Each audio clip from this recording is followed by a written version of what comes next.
हम आधुनिक चित्रकला के इतिहास के बारे में जानकारी प्राप्त कर रहे थे और इसके अंदर हमने देखा है कि आधुनिक चित्रकला जिसने जो पाश्चात्य कला क्षेत्र है उनमें सामाजिक जो जीवन में निश्चित स्थान प्राप्त कर लिया था। यानी कलाकारों ने अर्थार्जन और इन सब दुर्बोधता के आवरण को हटाकर वह अपने कला के माध्यम बदलने लगे और उन माध्यमों को समाज के सामने अपनी निजी अभिव्यक्ति के रूप में प्रस्तुत करने लगे, जिसको हम आगे विस्तार से भी पढ़ेंगे कि किस तरह से हमने आधुनिक कला के इतिहास को हमने विस्तृत विभाजन किया है। वैसे तो हमने इसके 4 कालखंड माने हैं, जैसे प्रथम जो कालखंड है वो 19वीं शताब्दी है, 19वीं शताब्दी से पहले का है, और दूसरा जो कालखंड है वो 20वीं शताब्दी जब शुरुआत होती है और प्रथम विश्व युद्ध है उसके साथ में वो द्वितीय जो कालखंड है वो समाप्त होता है। और जो तीसरा जो कालखंड हम इसमें देखेंगे वो है कि जो दोनों विश्व युद्ध हैं उनके बीच में जो सिचुएशन रही उसको आधार बनाकर कला का मापदंड बदला, वह हम तृतीय कालखंड के अंदर देखेंगे। और जो अपना चौथा है वह जो द्वितीय विश्व युद्ध हुआ उसके बाद का जो कालखंड है वो चौथा हम आधुनिक कला का इतिहास के रूप में हम देखेंगे। ये जो आधुनिक कला की पूर्व पीठिका की हम बात करते हैं, हमारा जो चक्र है वह हम मुख्य तौर पे जो आपका यूरोप है, यूरोप के खासकर फ्रांस के अलावा इटली, रोम, इससे घूमते हुए अमेरिका, रशिया तक हम घूमेंगे, और जिसमें भारत का योगदान स्पष्ट रूप से उन्होंने दिखाया नहीं है, पर भारत का योगदान अस्पष्ट रूप से कहीं ना कहीं उनसे रिलेट करता है, तो हम उसको आगे समझने का प्रयास करेंगे।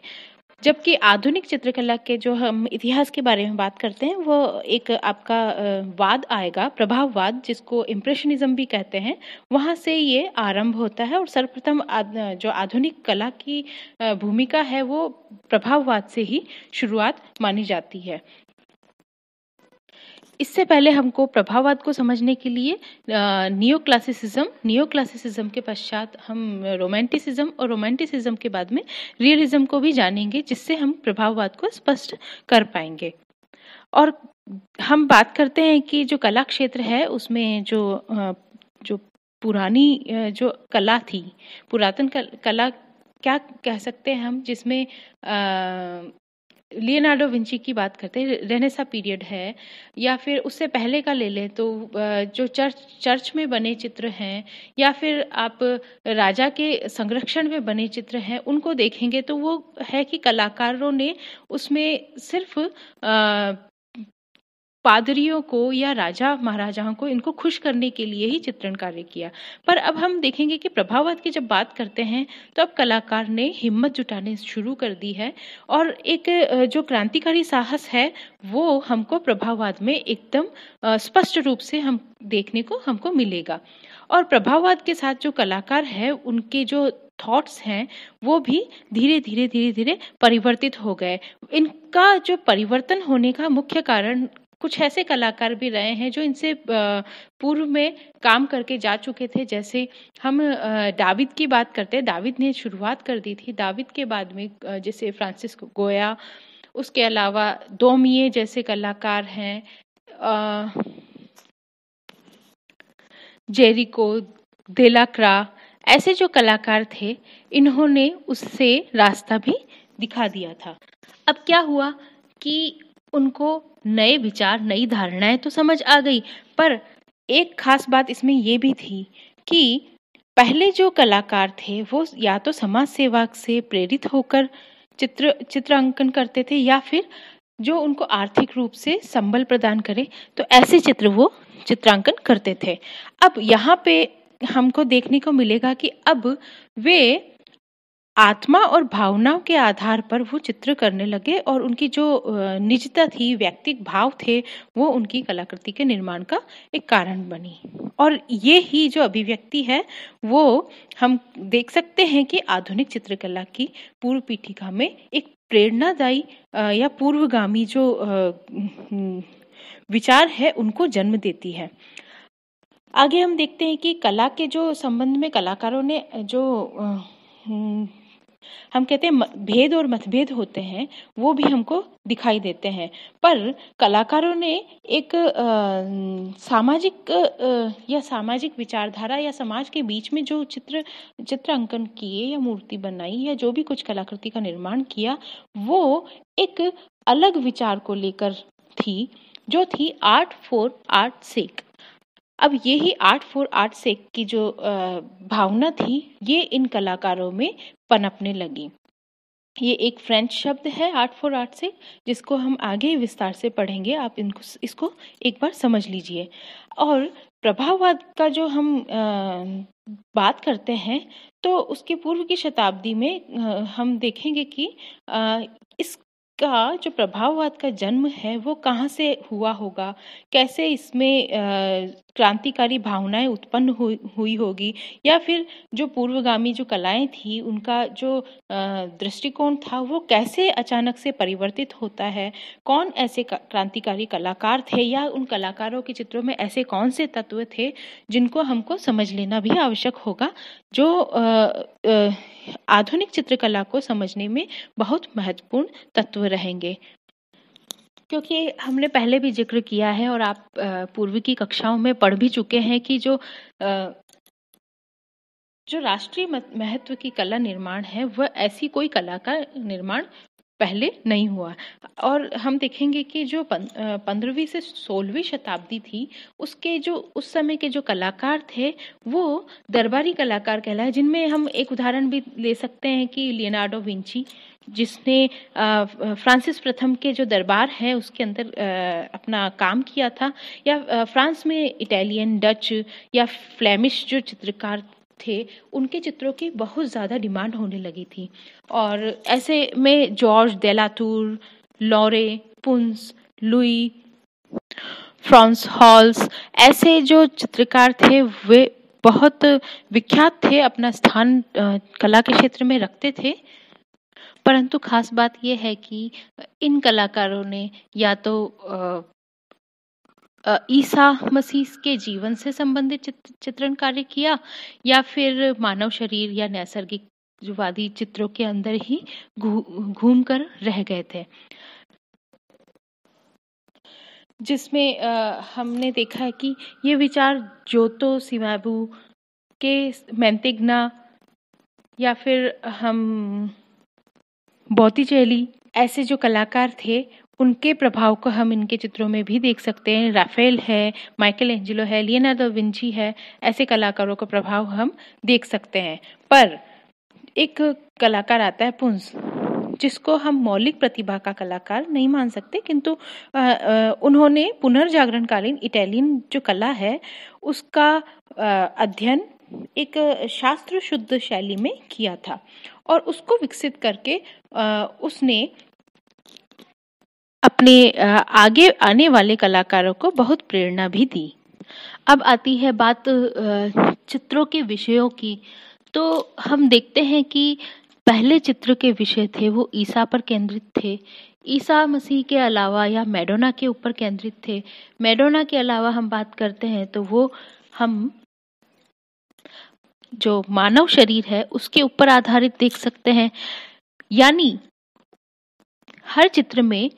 जो अध्ययन है वो एक शास्त्र शुद्ध तरीके से तो हो रहा है, पर जो दृश्य है उसमें जैसे प्रकृति चित्रण की बात हो रही है तो उसमें मानव भी होगा, छोटा ही बनाया पर मनुष्याकृति का समावेश उसके अंदर होगा। या फिर कोई वस्तु का चित्रण किया है तो वस्तु के इर्द गिर्द का जो एरिया है उसे भी उन्होंने अपने चित्र में समाविष्ट किया। अर्थात अब हमने देखा है कि 18वीं जो शताब्दी है उसके जो उसके शुरुआती दौर है उसमें दरबारी कला में नई शैली जन्म लेने लगी और जो नई शैली दरबारी कला के अंदर जो जन्म लेने लगी, वो समकालीन जो वास्तुकला यानी हम कह सकते हैं भवन निर्माण कला, उसका प्रभाव उसमें आने लगा, यानी डेकोरेशन उसके अंदर बढ़ गया। तो ये जो कला थी वो कहलाई रोकोको शैली। रोकोको शैली जिसको हम देख सकते हैं कि रोकाए से बनी है, यानी एक हम सीप का आकार देखते हैं, सीप में जो डिजाइन होती है वो इसी आधार पे होती है, जो कि रोकोको शैली के अंदर हमको देखने को मिलेगी, जो कि हम 17वीं शताब्दी के पश्चात हम इसको देखते हैं। और ऐसे में रोकोको शैली का जो प्रभाव है उसमें जो कुछ फ्रेगनार है, वॉटर है, बुशे है, ऐसे जो कलाकार हैं वो बहुत जाने जाते हैं। उसके कुछ चित्रों में हम देखते हैं, सर्वप्रथम हम एक प्रसिद्ध चित्र है द स्विंग करके, वह बहुत प्रभावी है रोकोको शैली का। एक सामर्थ्यशाली अंकन भी उसके अंदर देखने को मिलता है। पर सबसे बड़ी बात इसके अंदर ये देखने को मिली है कि इसमें नाटकीयता दिखाई देती है, कल्पना का इतना ज्यादा समावेश है कि चित्र हम आर्टिफिशियल कह सकते हैं, और जो अतिरंजित भाव है वो उसमें देखने को मिलते हैं। तो इस तरह से जो चित्र है वह हमको स्वाभाविक नहीं दिखाई देते हैं, अस्वाभाविक दिखाई देते हैं। और ये जो चित्र हैं वो जो बड़े जो आर्थिक रूप से बहुत सुदृढ़ लोग हैं उन लोगों के लिए बहुत ज्यादा या फिर हम कह सकते हैं प्रतिष्ठित जो समाज है उनके लिए वह बहुत इम्पोर्टेंट रहे थे और लोगों को वह पसंद भी आए थे। यानी हम कह सकते हैं कि रोकोको से पहले हम बारोक की बात करते हैं, जहाँ पे थोड़ा सा हम देखते हैं कि जो समाज है या फिर हम जनता की बात करते हैं, उनका थोड़ा सा तो उनको इम्पोर्टेंस मिली थी, पर रोकोको में वह चीज हमको देखने को नहीं मिली है। यानी जो सामाजिक जो जनजीवन है उसका यथार्थ चित्रण जो हमने थोड़ा बहुत बारोक में देखा है वो यहाँ पे रोकोको में समाप्त हो जाता है। और इसमें फेरीज हम देख सकते हैं, क्यूपिड्स देख सकते हैं, नायक नायिका, एक काल्पनिक दुनिया है जहाँ पे राजा महाराजा दरबारी लोग हैं, या फिर जो पौराणिक जो कथाएं हैं, परियां हैं, या फिर